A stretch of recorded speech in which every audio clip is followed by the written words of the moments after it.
ब्रह्म सूत्र के द्वितीय अध्याय के चतुर्थ पाद के पंचम अधिकरण का हम लोग विचार कर रहे हैं। इस अधिकरण में प्राण के स्वरूप का निर्धारण अनुकूल विचार हो रहा है। प्राण वायु रूप या क्रिया रूप नहीं है, इनसे अतिरिक्त है और उसका स्वरूप है अध्यात्म अर्थात शरीरगत जो प्राण अपानादि पंच अवस्थापन्न वायु विशेष है, वो प्राण है, इंद्रिय की क्रिया रूप मात्र नहीं है। इस प्रकार सिद्धांत को सुना सांख्यों ने, तो सांख्य फिर शंका करते हैं, दोष बताते हैं।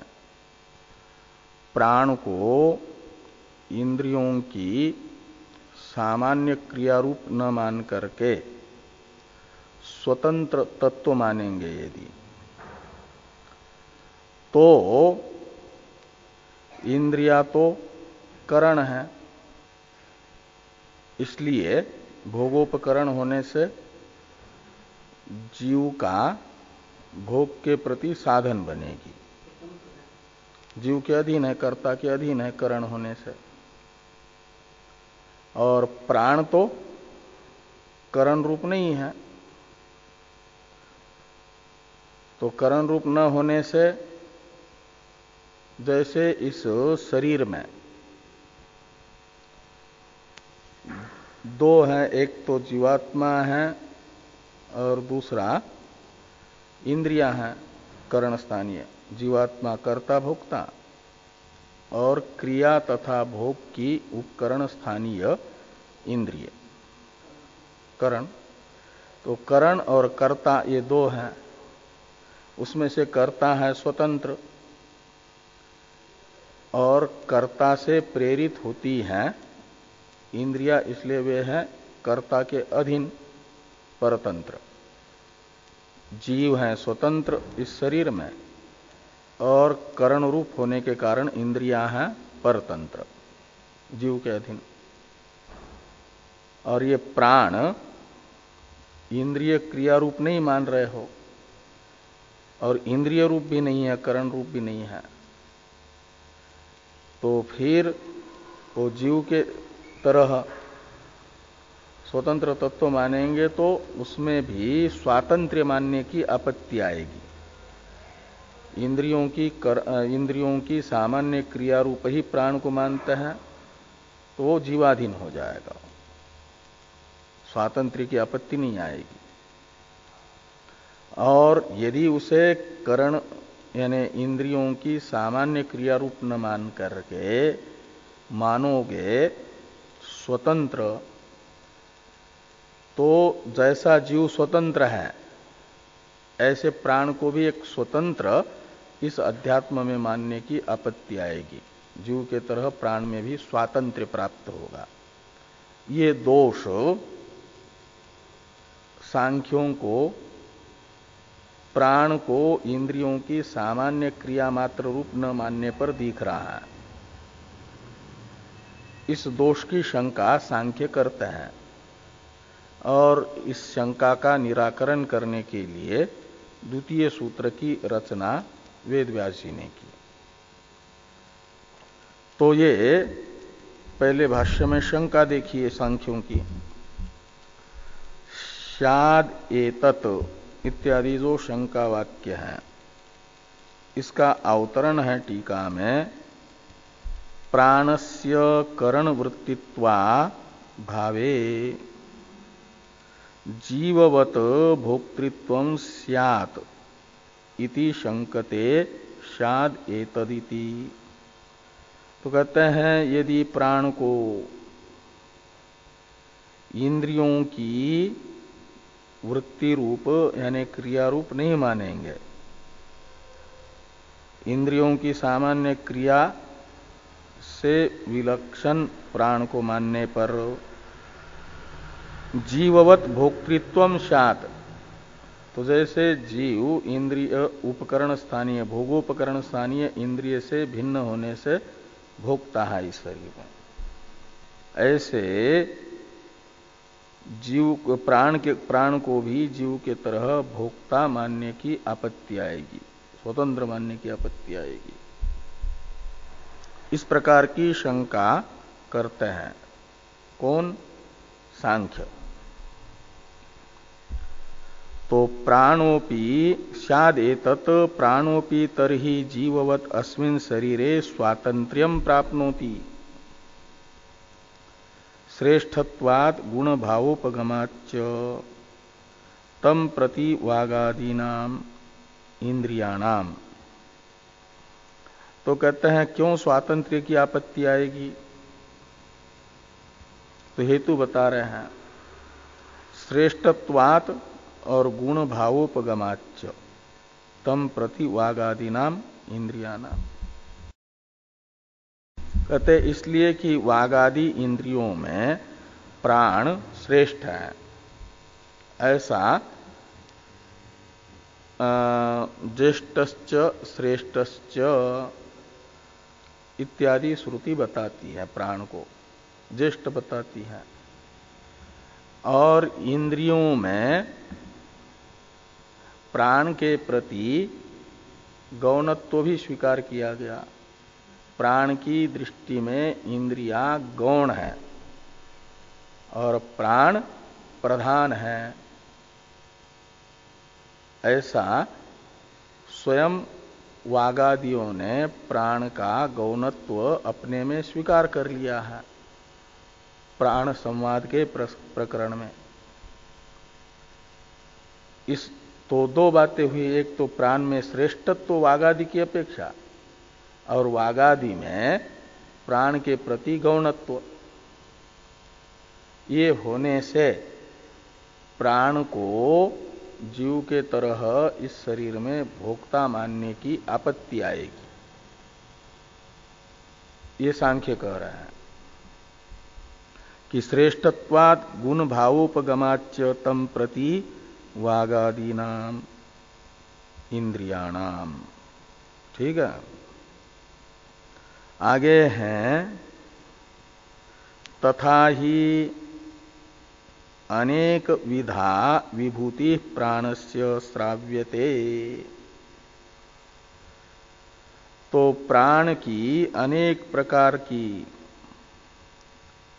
विभूति यानी ऐश्वर्य सुना जा रहा है, अनेक प्रकार का श्रुति बताती है। अनेकों प्रकार का प्राण का ऐश्वर्य, विभूति, महत्ता। क्या महत्ता है?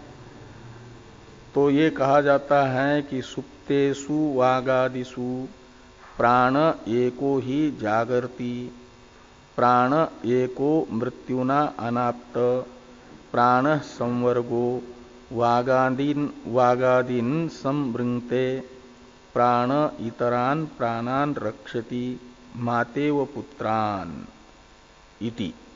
तो ये जो श्रुति है इसमें प्राण की अनेक विध महत्ता बताई गई है। पहले तो ये कहा कि वागादि इंद्रियां तो अपना अपना व्यापार करके थक जाती है, श्रम को प्राप्त कर लेती है और कभी भी श्रांत नहीं होता, थकता नहीं है प्राण। वो थक जाए तो फिर उठाना पड़े इसको, शरीर को दूसरे उठा करके ले जाते हैं, तो कभी भी नहीं थकता। इंद्रिया वागादि थक जाती हैं तो सो जाता है व्यक्ति। तो सुप्तेषु वागादिषु, वागादि का सोना है अपने अपने व्यापारों से उपरत हो जाना। जब थक जाती है तो अब काम बंद करके विश्रांति लेती है इंद्रिया। और मुख्य प्राण कभी थकता नहीं है। नींद में भी उसका अपना श्वासोश्वास रूप व्यापार चलता रहता है। सब व्यापार रहना ही जगना है। व्यापार से उपरत होना इंद्रियों का सोना है। तो इसलिए कहा कि सुप्तेषु वागादिषु प्राण एको ही जागर्ति। तो वागादि इंद्रिया तो अपने अपने व्यापारों से उपरत हो जाती हैं और प्राण अकेला व्यापार रत रहता है। व्यापार से उपरत नहीं होता, व्यापार रत रहता है, व्यापार करता रहता है, इसलिए वो जग रहा माना जाता है। तो एक विभूति हुई प्राण की कभी न थकना, विश्रांत न हो जाना, हमेशा कार्यरत रहना, एक महत्ता है, विभूति है। दूसरी विभूति बताई जा रही है कि प्राण एको मृत्युना अनाप्त।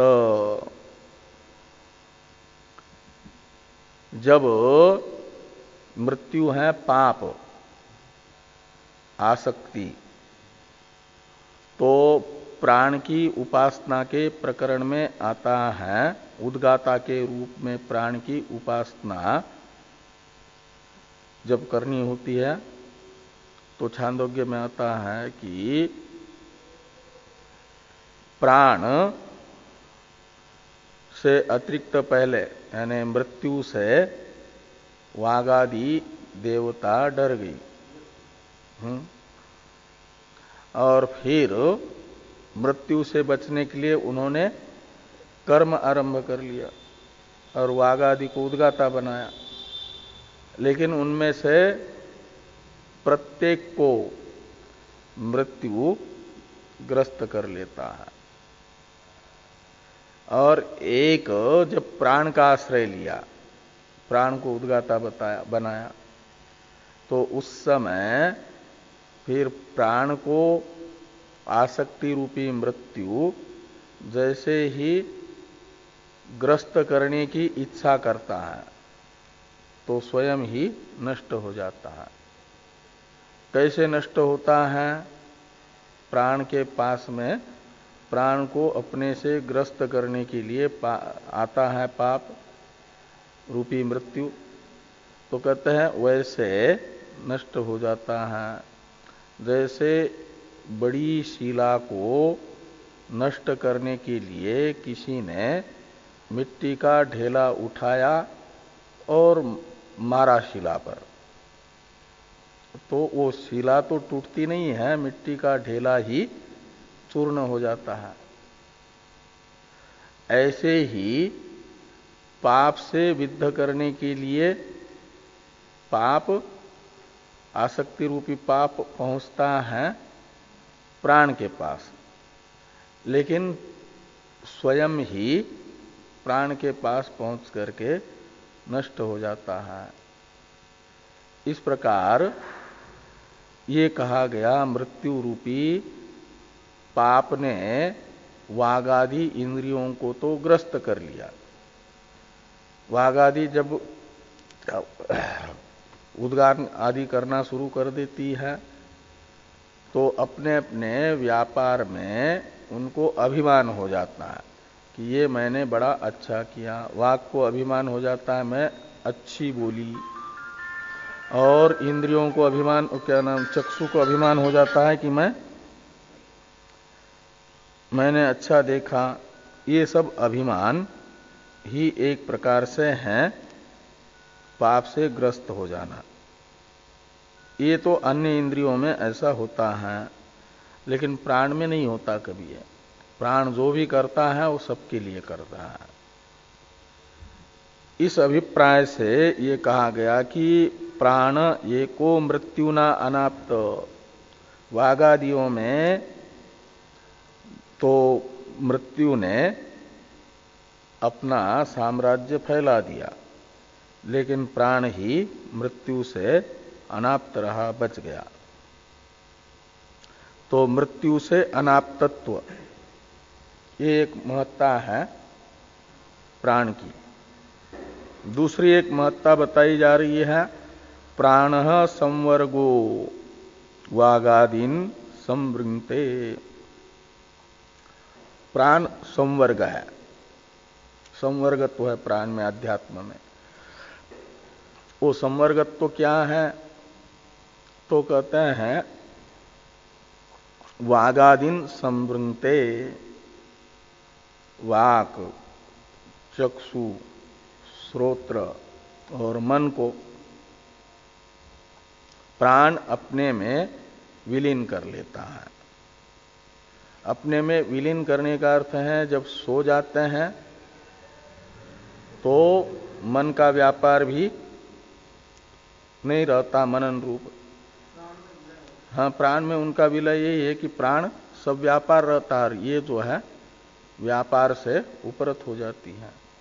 तो माना जाता है कि प्राण ने इनको अपने में विलीन कर लिया। हाँ, वागादि सबको बोलते भी तो नहीं ना उस समय।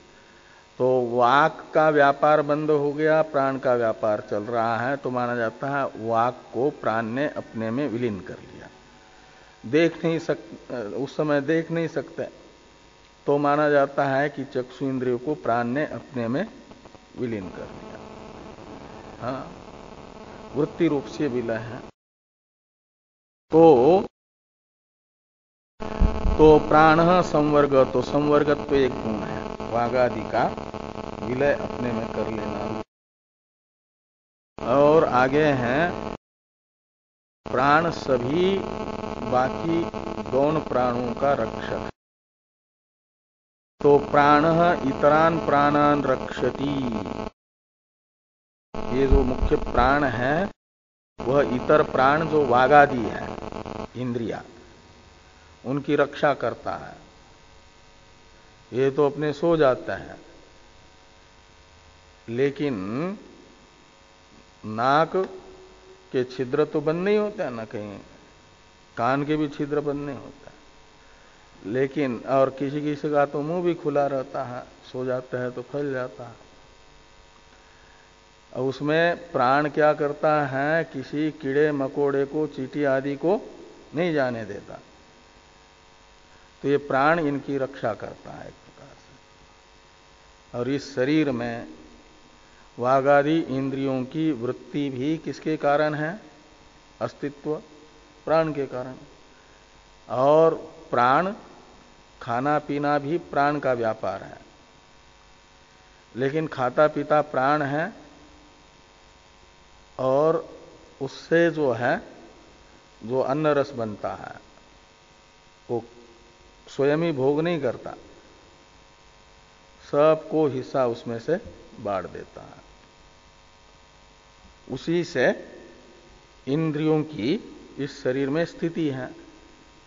तो इसलिए कहते हैं कि प्राण अपने कई एक व्यापार से सो जाते हैं, बाकी इंद्रिया तो जगता रहता है, तब भी इनकी रक्षा करता है अन्य जो विनाशक है उनसे। और खाता पीता है तो उस खान पान रूप जो क्रिया हो रही है प्राण की, उससे भी प्राण इंद्रियों की रक्षा करता है, इंद्रियों को पुष्टि मिलती है। छांदोग्य के 6 अध्याय में आता है ना, जब अन्न नहीं लिया श्वेत केतु ने 15 दिन तक, तो उसका मन जो है, षोडशकल मन होता है ना, उसमें से 15 कलाओं से रहित हो गया, क्षीण हो गया, एक कला मात्र शेष रह गई। और चारों वेद 12 वर्ष तक कुल में रह करके पढ़ करके आया था, और जहां कहीं से भी पूछो तुरंत बोलता था। लेकिन जब 15 दिन तक न खाने के बाद 16वें दिन में पूछा कि ऋग्वेद का ये मंत्र बोलो, सामवेद का ये बोलो, तो कोई याद ही नहीं आता था। तो मन दुर्बल हो गया, कहां गई शक्ति मन की? तो ये अन्न नहीं खाया ना प्राण ने, खाना रूप व्यापार बंद कर दिया। तो और जैसे ही खाना शुरू कर दिया, फिर कहा कि जाओ खा करके आओ, फिर 15-20 दिन तक खाने पीने के बाद पूर्ववत शक्ति प्राप्त हुई, तो जो भी पूछा मंत्र उद्दालक जी ने तो श्वेत केतु बोलता गया। इससे ये निश्चित होता है कि प्राण जो अपना भोजन ग्रहण करना या जल पीना आदि व्यापार करता है, उससे इनको पुष्ट करता है, बाकी इंद्रियों को भी। तो प्राण इतरान प्राणान रक्षति, कैसे रक्षा करता है? तो जैसे माता गर्भस्थ शिशु की रक्षा करती है और बाद में भी जब तक दूध पीने वाले बच्चे होते हैं तब तक गर्भस्थ शिशु को कहीं ज्यादा मिर्च मसाले खाने से कोमल त्वचा उनकी जल न जाए, इस दृष्टि से जो पथ्य है हितकर है गर्भस्थ शिशु के लिए, वैसा ही भोजन आदि लेकर के गर्भ में बच्चों की रक्षा करती है। और बच्चों को तो ये भी मालूम नहीं होता है कि अंगारा हाथ में पकड़ने से हमारा हाथ जलेगा कि क्या होगा, वो तो पकड़ना चाहते हैं खेलते हुए, लेकिन उससे भी रक्षा करती है। और भी कई चीजों से माता जैसे अपने बच्चों की रक्षा करती है। उदाहरण दिया मातेव पुत्रान, माता जैसे अपने बच्चों की रक्षा करती है, ऐसे मुख्य प्राण वागादि इंद्रियों की रक्षा करता है। तो ये कहीं एक विभूति हो गई ना मुख्य प्राण की। इससे ये निकलता है, एक तो श्रेष्ठ है प्राण, वागादि उन प्राण के प्रति गौण है, और कई एक महत्ता श्रुति प्राण की बता रही है। इसलिए जीव के तरह इस शरीर में मुख्य प्राण में भी स्वभोक्तृत्व स्वातंत्र्य प्राप्त होगा। यदि मुख्य प्राण को आप इंद्रियों की वृत्ति मात्र रूप नहीं मानोगे तो, ये कहना है सांख्यों का। तस्मात् प्राणस्यापि जीववत स्वातंत्र्य प्रसंग, तस्मात् का अर्थ है इन सब हेतुओं से, प्राण में वागादि की अपेक्षा श्रेष्ठत्व होने से, वागादि में प्राण के प्रति गौणत्व होने से, और श्रुति ने प्राण की अनेक विभूतियों का कथन किया है, इन कारणों से प्राण में भी जीव के तरह स्वातंत्र्य का प्रसंग आएगा। ऐसा तो एक शरीर में यदि दो दो स्वतंत्र हो जाएंगे, जीव भी और प्राण भी, तो दोनों का अभिप्राय एक होगा नहीं। कोई कहेगा कि स्वाध्याय में जाना है, तो कोई कहेगा कि हरि की पेड़ी जाना है। तो शरीर किधर जाएगा? प्राण की बात मान लेगा या जीव की बात मान लेगा? कठिनाई हो जाएगी ना। तो ये सब न हो, इसलिए सांख्य कहते हैं हम जैसा कहते हैं प्राण को वैसा मान लो। हाँ, सांख्य ऐसा, लेकिन ये कह रहे हैं कि समाध आदि ये सब होते हैं तो इसके लिए इसको वृत्ति रूप ही मान लो, क्रिया रूप ही मान लो, गौण मान लो। ये जो सांख्यों ने शंका की, इसका समाधान कर रहे हैं तम परिहरति, यानी प्राण में तम शब्द सर्वनाम है, उस प्रसंग का परामर्शक है। प्राणस्य स्वातंत्र्य प्रसंगम, तम शब्द का अर्थ निकलेगा। सांख्यों ने जो जीव के तरह प्राण में स्वातंत्र्य के प्रसंग की आपत्ति बताई है, तो उस स्वातंत्र्य प्रसंग को तम शब्द से ले लो। तो प्राण में स्वातंत्र्य के प्रसंग का परिहार वेद व्यास जी द्वितीय सूत्र से कर रहे हैं, तम परिहरति का अर्थ निकलेगा। तो ये है द्वितीय सूत्र का उच्चारण कर लें। चक्षुरादिवत्तु तत्सहशिष्ट्यादिभ्य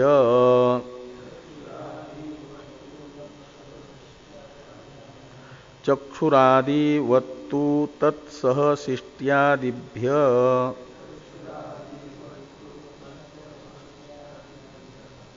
तो चक्षुरादिवत तू तत्सहशिष्ट्यादिभ्य, तो चक्षुरादिवत अव्यय तू भी अव्यय तत्सहशिष्ट्यादिभ्य पंचमी बहुवचन। प्राण पद की अनुवृत्ति आएगी तथा प्राण सूत्र से, और श्रेष्ठश्च सूत्र से श्रेष्ठ की भी अनुवृत्ति आएगी। तो जो श्रेष्ठ प्राण है यानी मुख्य प्राण है वह भी चक्षुरादि के तरह स्वतंत्र नहीं है, अस्वतंत्र ही है। जैसे चक्षुरादि अस्वतंत्र है ऐसे मुख्य प्राण भी अस्वतंत्र ही है। ये चक्षुरादिवत दृष्टांत अस्वातंत्र्य के लिए है।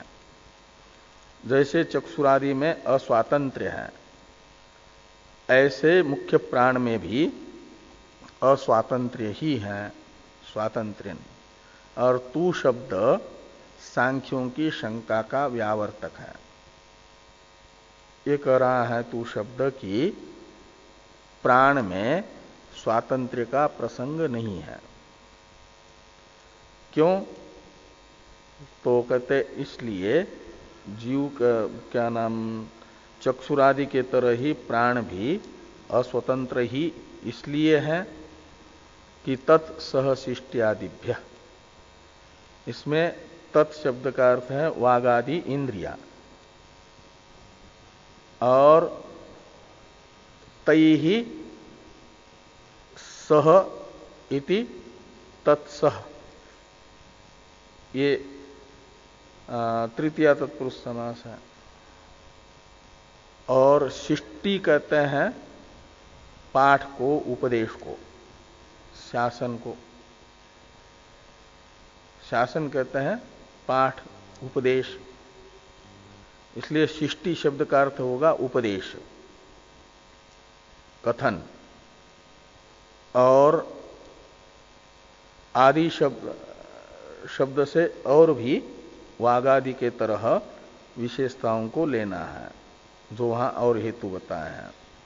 तो तत्सहशिष्टि शब्द का अर्थ निकलेगा वागादि का जहां कथन है वहीं पर प्राण का भी कथन है।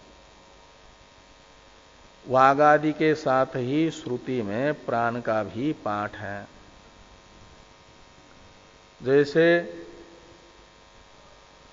एतस्मा जायते प्राण मनः सर्वेन्द्रियाणि च, वहां मनः सर्वेन्द्रियाणि में मन और बाकी इंद्रियों को लिया गया और उसी के साथ प्राण का भी पाठ है।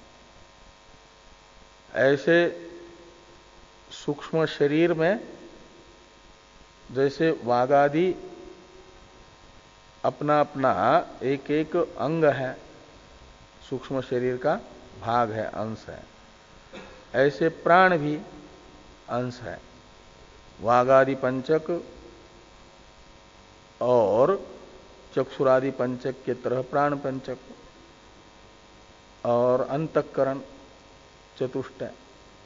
तो यही तो सूक्ष्म शरीर है। तो सूक्ष्म शरीर अंतःपाती बाकी यदि उपकरण है, गौण है, तो उन गौण अस्वतंत्र वागादि के साथ ही प्राण का भी सूक्ष्म शरीर के एक सूक्ष्म शरीर अंतःपाती तत्व के रूप में ही श्रुति में वर्णन होने से भी प्राण वागादि के तरह अस्वतंत्र ही है। तत्सहशिष्ट्यादिभ्य, ये सब इसे हेतु बताएं कहीं एक, वो सब हेतु भाष्य में भाष्यकार भगवान बताएंगे। और ये देखा जाता है कि जो सजातीय होते हैं उनका साथ साथ पाठ होता है वेद में। तो वागा यदि जीव के तरह प्राण में स्वातंत्र विवक्षित होता श्रुति को, तो स्वतंत्र जीव के साथ प्राण का पाठ श्रुति में होता, भोक्ता के साथ पाठ होता। लेकिन भोक्ता के साथ पाठ न करके प्राण का उपकरणों के साथ पाठ है। इसलिए इन विभूतियों से संपन्न प्राण होने पर भी प्राण क्या है कि अस्वतंत्र ही है।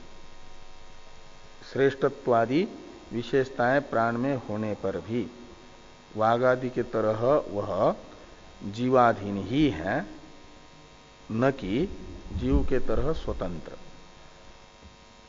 बाकी की चर्चा हम लोग कल करते हैं।